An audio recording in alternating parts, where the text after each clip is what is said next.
We are starting a new course, Logic, right? Now, what I want to say about this, what I want to say about this Logic course before we get started is this is a lifetime course, right? So right now we're going to go through some basic stuff, just to kind of whet your appetite as to what we're going to be talking about. Let me try to get rid of this up here. That's not what I want to do. This is not what I want to do. Come on, baby. Why are you not letting me do it now? Nope, that's not what I want to do. I do not know why it will not let this sidebar go away. I guess we'll just have to roll with it. So, having said that, this is our course in logic, right? Now, again, I cannot stress this enough what I'm about to tell you. Let me get my globe in here. I like to spin this around while we're talking. Now, I can't stress this enough. Now, this is going to be a lifetime course. In all of my undergraduate, graduate level studies, I can honestly say that logic was one of the most, if not the most important topic, important course that I ever took. Because this is, again, a lifetime course. Um, Logic is applicable for all walks of life, right? I mean, and as the slide says, it's unavoidable. You can't not do logic. Now, the cool thing, we're going to study logic, right? Basic, classic Aristotelian style logic. We're going to study that. And you're going to see one of the cool things about it is that you're already doing it.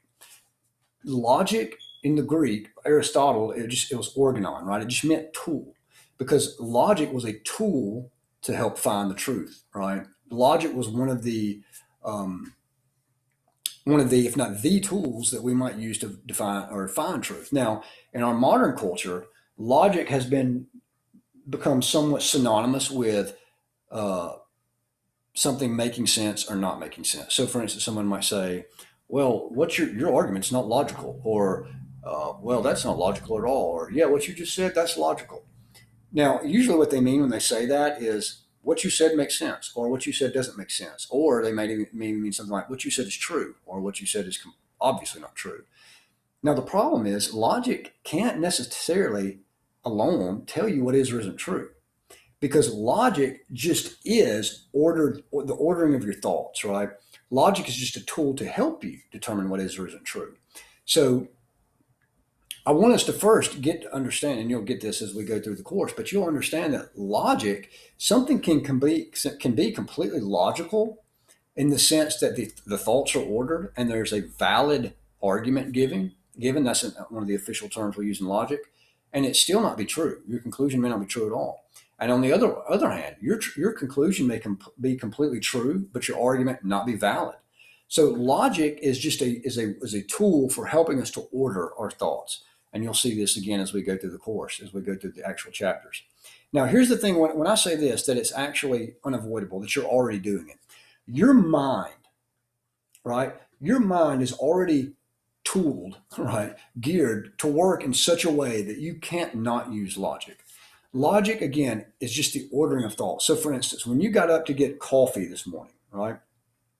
When you got up to go get a cup of coffee this morning, your mind set before you got up to go do it, your mind went through what we'll end up be calling, what you'll see later, is a syllogism. It puts a certain set of premises in order to arrive at a particular conclusion. So your conclusion this morning was, I want coffee in my system, right? Now, you didn't pour the coffee before setting the cup up, right? You didn't pour the French press over nothing and then stop pouring the French press and then put the cup up, right? No, you ordered your thoughts. In order to get the coffee in your system, you get a cup ready, you pour the French press, you want the coffee to go into the cup goes into your mouth, right? You've ordered your thoughts. You didn't do it the other way. You didn't pour the coffee before you set the cup up. To use a very crude example, this is why you clean yourself after you use the restroom. You don't clean yourself, then use the restroom. That's just logic. That's just putting your thoughts in order to reach a particular conclusion. You've got a set of premises, right? I want to be clean. All people that clean themselves after the restroom are clean. Therefore, I'll clean myself after I use the restroom, right? To get to that conclusion. So You're just ordering your thoughts. This is just what logic is. You're coming up to a stop sign, right? I don't want to die. All those that use their brakes at the stop sign are less likely to die. Therefore, I will use my brakes at the stop, or I will use my brakes at the stop sign. Therefore, I'm less likely to die, right? Now, of course, that would be what's called right now messy syllogism. I haven't actually put it together nice in a precise fashion, but you've constructed a syllogism without even knowing it when you're driving up to a stop sign just to stop your car. Because there's a greater purpose that you're trying to get to, and that is to either not hurt yourself or hurt others. But you had to use logic in order to do it. What if you never had a course in logic? You still did it, right? The cool thing is now, if you can't not avoid it, wouldn't it benefit you? Wouldn't it behoove us, right, to study how to use this tool effectively? If the question is not who is going to use it and who's not going to use it, but the question is if everyone is using it, shouldn't the question be who is going to use it effectively and who's going to use it poorly, right? Who's going to use it in the right way? Who's going to use it in the wrong way? You can't not use it. You're already using logic. Now, again, it's unavoidable because it's foundational. Everything, every thought, every action that you take could literally be traced back to some sort of syllogism, at least in principle.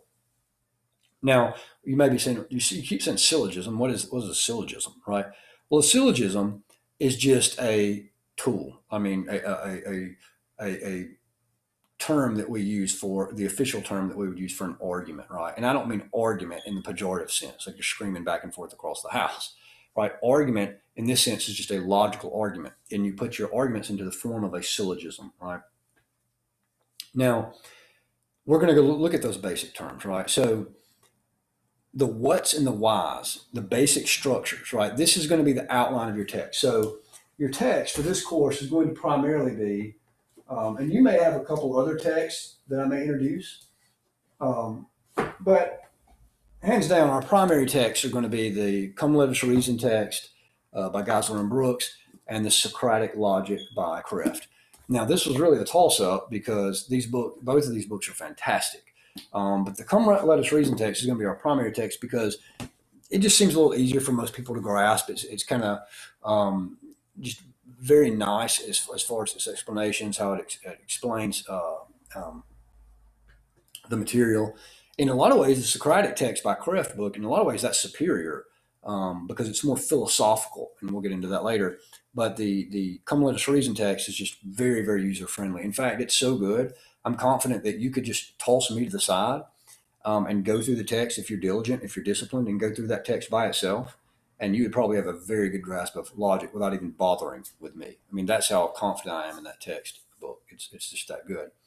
Now, what we're going to do when we go through logic is you're going to go through the what's and the whys, the basic structures. What is logic?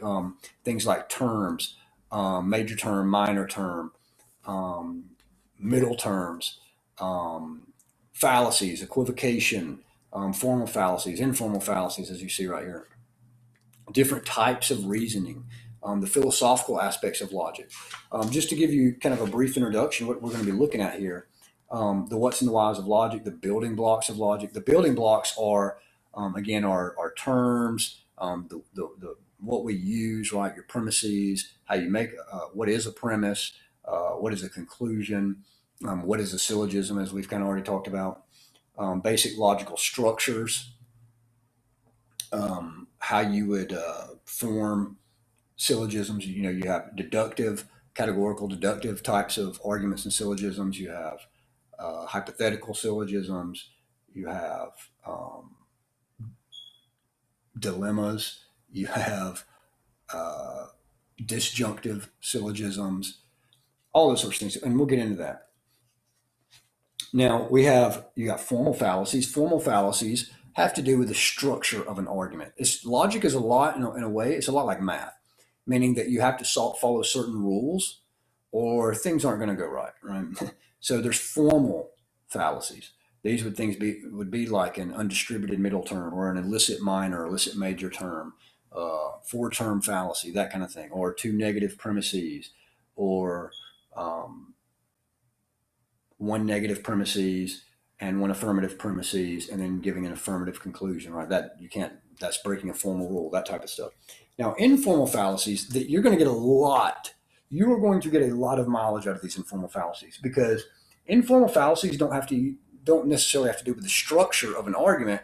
They're just mistakes in reasoning in some sense. So when you're listening or watching the news or going through social media, Facebook, Twitter, whatever the popular social media site is at the point of this, whenever you may be watching this, talking to your kids, talking to your parents, you're going to see mistakes in the way that they're trying to come to some conclusion.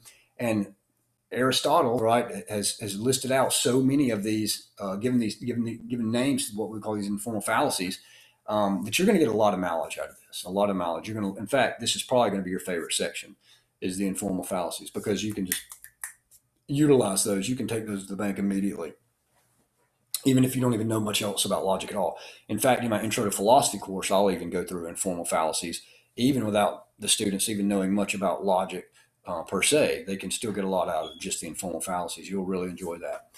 As mentioned, there's different types of reasoning.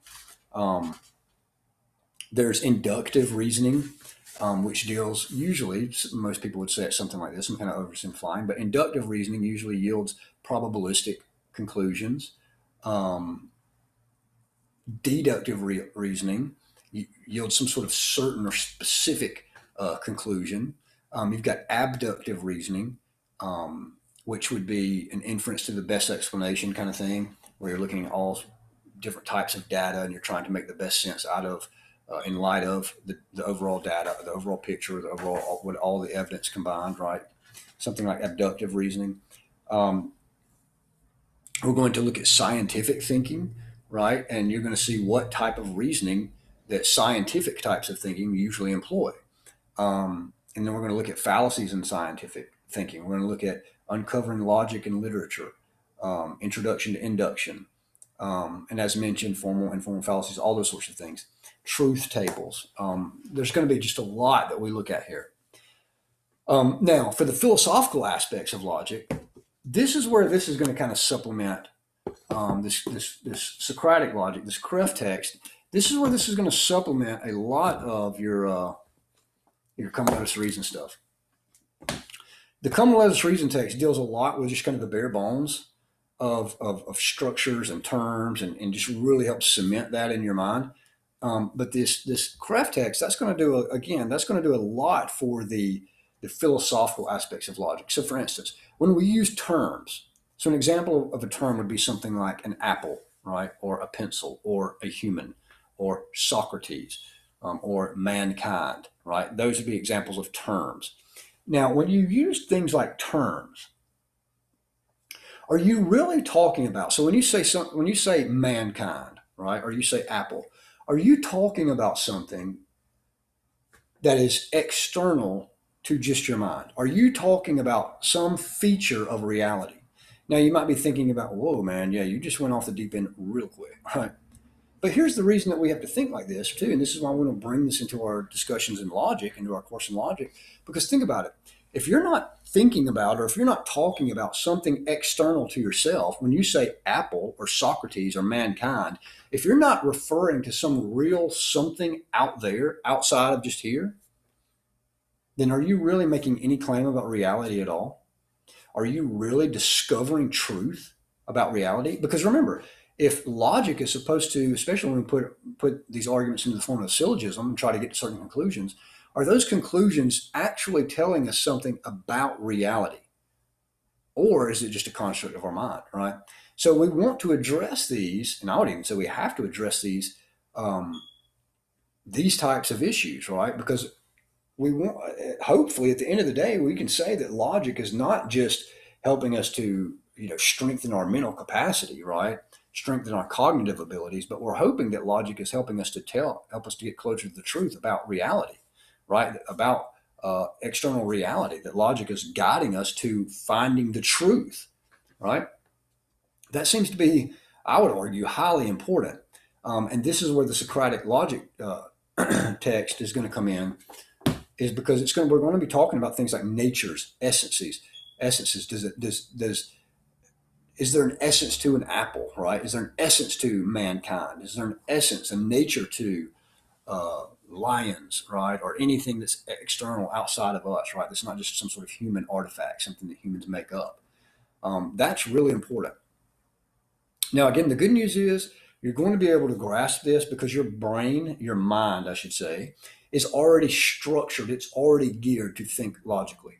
That's the beauty of Aristotelian, Thomistic, classical logic is that your mind is already doing this. It's already geared to think this way. It's already going this way. So we want to be logical people, right? We want to be people that use reason, not set aside reason.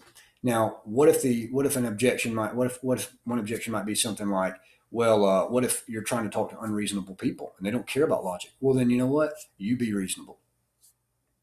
You be the guy that says, okay, even if everyone else goes off the rails, they're not reasonable. They don't care anything about logic. I'm still going to be reasonable. I'm still going to go through logic because remember, at the end of the day, they're still using logic. It's just either poor or correct or good or effective, right? And plus, too, there may be people on the fence, right? Maybe the guy over here that's just committed to being completely unreasonable. Maybe people on the fence are listening to you, right? You and that person converse, and you're influencing someone that you don't even know because they're on the fence, right? So I hope that wets your whistle, so to speak, gets you excited about logic. It's a foundational course, probably the most important course I ever took in my undergrad and graduate level studies. It's a lifelong tool that you're going to utilize for the rest of your life.